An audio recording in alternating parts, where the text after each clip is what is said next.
Tired of card reader chaos? Let's ditch the struggle and get you set up with the seamless GlossGenius card reader in under 90 seconds. First things first, power on your GlossGenius card reader. You'll usually find the power button on the side or top. A light should indicate that it's on. Now, open your GlossGenius app on your phone or tablet and navigate to the settings menu, then tap card reader. Make sure Bluetooth is enabled on your device. The app will then search for available card readers. Select your GlossGenius reader from the list. It should have a unique name or number.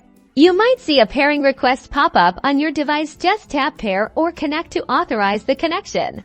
Once paired, you'll be taken to the card reader settings. Here you can customize your preferences for things like tipping options, digital receipts, and if you want a signature on the screen. And that's it. You're now ready to accept card payments with your GlossGenius card reader. Swipe, tap, or insert your client's card, and watch that money roll in.